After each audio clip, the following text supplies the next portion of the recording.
name is Matthew Wayne Selznick, and this is Sonitotum, episode 78.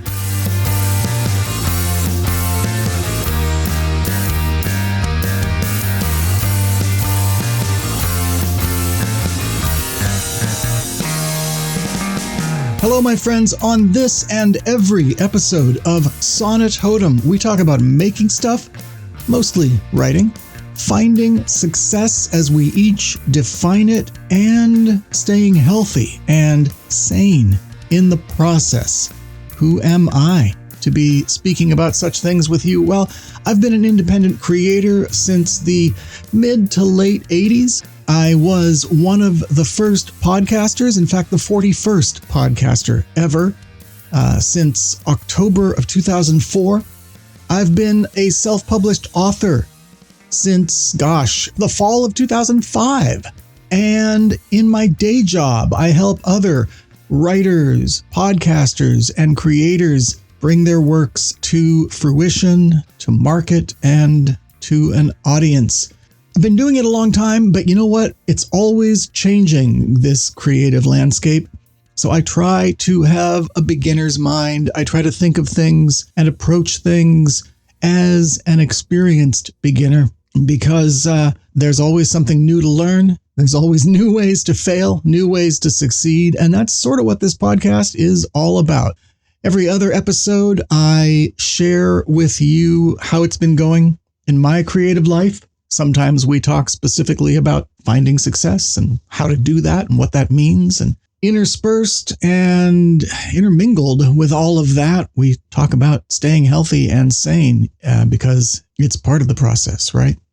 Every other episode, I bring you a conversation with another creator, usually an author or writer of some kind, all at various stages in their creative career. And when we're not doing that, it's just you and me, talking about one of those tentpole subjects, making stuff, finding success, or staying healthy and sane. And that's what we're doing today. I like to start each episode by talking about what I've been up to in the last week or so. Actually, 2 weeks, because we didn't really do this last episode. I had such a long interview with Rhiannon Held. If you go back to Sonitotum episode 77, you can listen to that, and I hope you will. So we skipped the sort of update thing. And this week, kind of skip it again because it dovetails into what I realized I could talk about with you this week.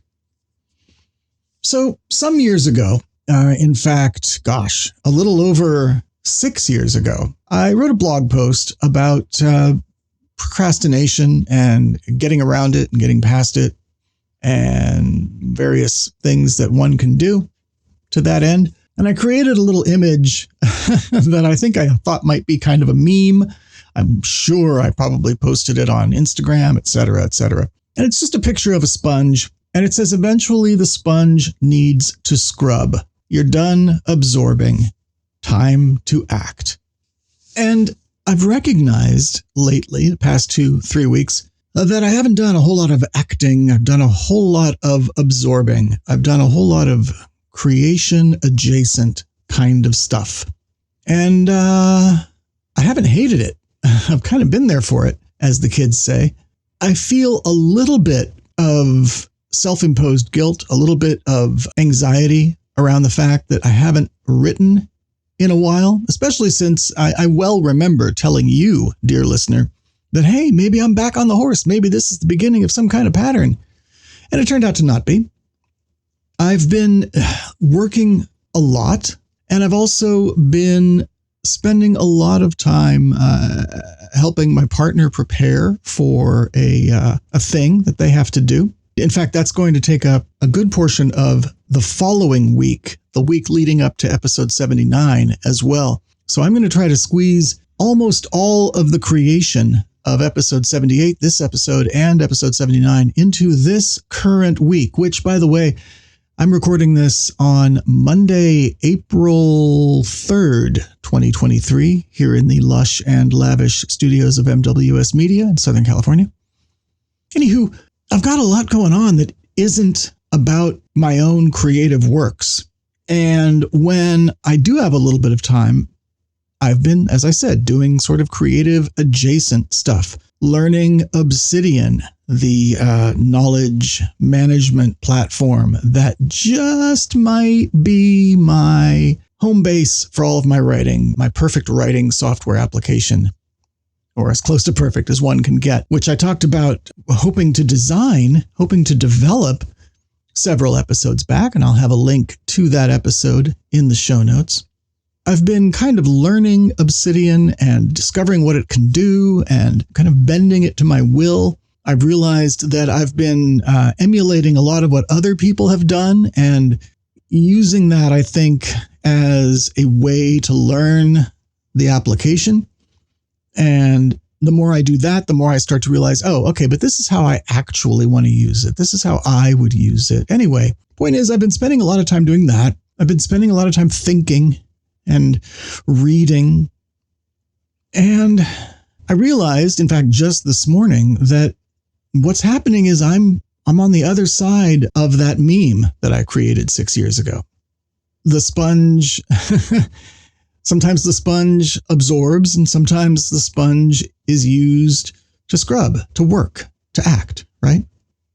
And both things have to happen. Both things are equally integral to what a sponge is, to the nature of the sponge, right? And I'm not talking about the sponge in the ocean, the living actual animal that is a sponge. I mean like a sponge you use, in your kitchen. It soaks things up. It absorbs. It takes on weight. It takes in liquid, right? It takes in material, but it also scrubs. It polishes. It cleans. It does work. It makes things better. Takes away the grime, right? Makes a window clear so you can see through it. I mean, we could stretch this metaphor, this analogy as far as we want to, I suppose. But a dry sponge doesn't clean as well as a wet one. A sponge needs to absorb as well as work. And I think creators, we are the same. There have to be times when we are taking in information, when we're filling the well, when we are allowing ourselves to maybe not be moving the pen quite so much, to maybe not be filling our head with our own thoughts as much as we are reflecting on and taking in and learning from other people's thoughts. And that's the moisture that enables the sponge to better work. And I think it's easy to discard the value of that absorbing time, of that taking in time, of that soaking up time, because we're not adding words to a manuscript, right? We're not shipping product. We're not actively creating. And if you're like me, that causes some trepidation. That causes some, guilt. But I have to look at my life in the last few weeks and what my life is going to be like in the coming weeks. And it's all necessary. And as I've spoken in the past, there's, again, for me, if you're like me, there's only so much mental room, mental energy to really bend to writing fiction, because writing fiction is an emotionally and a mentally taxing activity. And so in those times when the mental and emotional energy is being taken up by other real life, real concerns, there's not a whole lot of room for creating. And that's a perfect time to switch over to absorbing, to learning, to collecting information that either goes directly into what you are trying to do or becomes grist for the mill. That's one of the reasons why using a knowledge management system like Obsidian or anything else like that application is so handy, because it's a place for your stuff. It is the sponge in a way. And so I guess, no big message here other than a reminder that, eventually the sponge does have to act. You have to use the sponge to do the work that the sponge is designed to do. but you also have to load that sponge up with the material that it needs to best do the work. Let's drop the metaphor. It's all right to take time to allocate your own resources in the way that they can be best and maybe only used because of other pressures, other responsibilities, other forces in your life, right? When you don't have that energy to create, when you don't have the room emotionally, mentally, physically even, to be building your works, that's the perfect time. You have permission to switch over to soaking things up, to switch over to absorbing knowledge, absorbing information, reflecting, organizing, setting the stage for when you will be able to create. That's where I'm at. You might need to be reminded that it's okay, and that's what I'm doing here for you today. Now, do remember, and this was the point of that blog post that I will link to in the show notes for this episode 78, which you can find at mattselznick.com/sonitotum-078. Do remember that the absorption, the soaking up, the more passive accretion of knowledge that is half of your sponge nature, that can become habitual. It can become addictive. It can become a form of proxy work. It can give you the feeling that you're doing something without actually creating. It can trick you into thinking that you have accomplished a thing rather than actually writing, creating, shipping. So while there is a time and a place in your life to absorb and to reflect and accrete, don't let that be the forever thing. Don't always put it off. Don't always put off the making part of that. Don't be an information hoarder. Put that stuff to use. Put it to work. Try to balance the absorbing and the working, taking into account everything that's going on in your personal life, your day-to-day existence. It's okay. It's okay to absorb. It's okay to not be actively creating all the time. In fact, you need those little breaks. Just don't let it be a complete habit, because absorbing, again, is only half of the nature of the sponge. It's only half of the purpose. It's only half of your purpose. The gathering of information and gathering of knowledge and even play, that is all instrumental in being able to do the other half of the thing, the polishing, the scrubbing, the working, the building. So for now, I'm taking things in, and soon I'll be using that nice, heavy, full, soaked sponge to make something beautiful. You should too.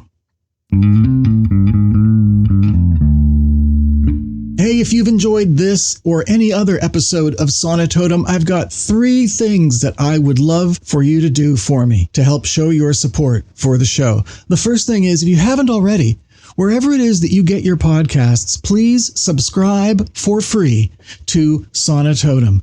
Just click that subscribe button for Sonitotum wherever it is that you might have heard this episode, wherever it is you get your podcasts. Next, wherever it is that you get your podcasts, I hope you'll take just a moment to rate and review Sonitotum.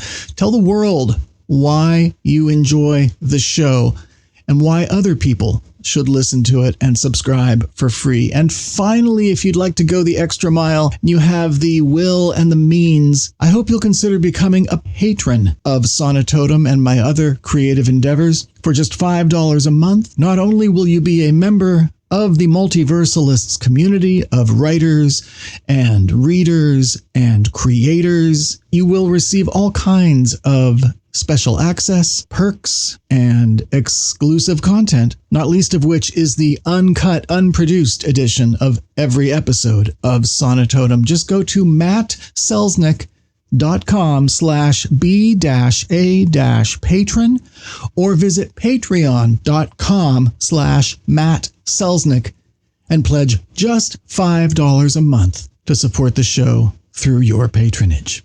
That's it. If you can do 1 or 2 or all 3 of those things, you'll be really helping the show and helping me reach more people with the Sonitotum mission of making stuff, finding success, and staying healthy and sane in the process. Thanks. So, hey, gang, we've got a little bit of listener feedback. 2 episodes ago, I played the first in a batch of listener feedback recordings that listener Amy Bowen sent over. And let's hear another bit of feedback now from Amy. Hello, Matthew Wayne Selznick. This is Amy Bowen.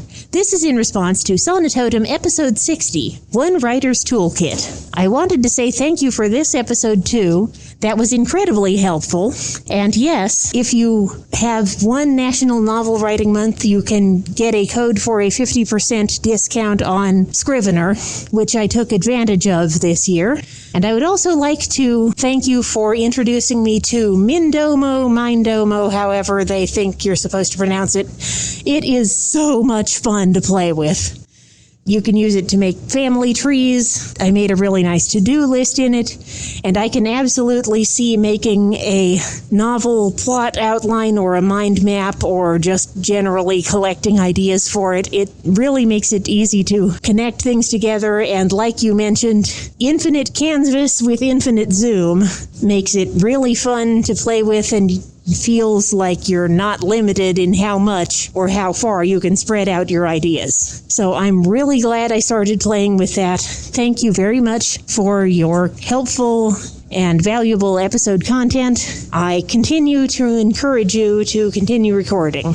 Have a good day. Bye. Well, thanks for that, Amy. And yeah, that's interesting to know. Good to know that if one wins National Novel Writing Month, then there's a discount available on Scrivener. Scrivener is the application from Literature and Latte that is probably the top of the heap when it comes to dedicated writing software. A lot of people use it. A lot of people might find it to be perfect for them. As I mentioned back in episode 60, I have used it and do use it for certain projects. I might be moving all of that over into Obsidian, but I can recommend Scrivener. It's a very robust and, again, very popular bit of software. I will have a link to Scrivener in the show notes for this episode, episode 78, mattselznick.com/sonitotum-078. So you can check that out. And then you mentioned Mindomo. I'm going to say it's Mindomo. It might be Mindomo. I don't know. It's kind of like a magneto kind of thing, right? Apparently the official pronunciation, sidebar, the official pronunciation of the Marvel Comics villain who has control over magnetism, apparently the official pronunciation is Magneto. I think that just totally takes away any gravitas for this supposedly badass villain. Oh, he's Magneto. Come on, Magneto, all right? Magneto. Anyway, so that's why I say Mindomo and not Mindomo. Anyway, Mindomo is a mind mapping application where you can basically take little blocks of text and draw connections between them in any way that you like. Amy, you mentioned using them to build a family tree. I have used it to plot out all of these sort of intertwining events and motivations in my work in progress, my next novel, Shadow of the Outsider. And yeah, it has infinite canvas and infinite zoom, meaning that the mind map can be as big as you want, and you can zoom in on individual sections of it, so it's not overwhelmingly large and ridiculous. Pretty cool. And I will also have a link to Mindomo, again, in the show notes for this episode, episode 78, over there at mattselznick.com/sonitotum-78. Now, you heard in the little interstitial pre-recorded break before Amy's feedback about the Multiversalists member patron community.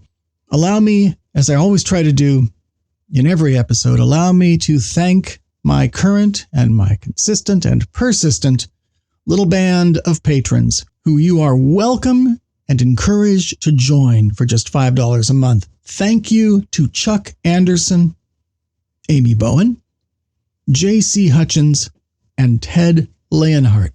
They have been Multiversalist member patrons for some time now, and they are pledging at least $5 a month.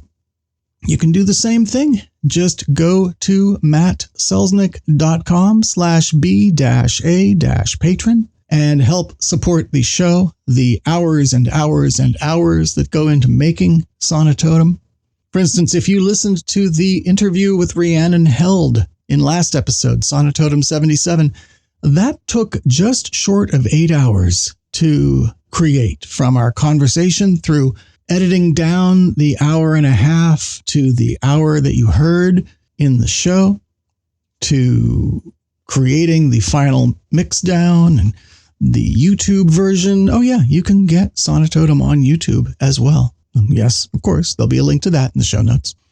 Anyway, it all takes time, it takes effort, it takes away from my other gainful employment. So that 8 hours, that's a day of work. And so that's one of the things that you can support when you become a member patron. mattselznick.com/b-a-patron.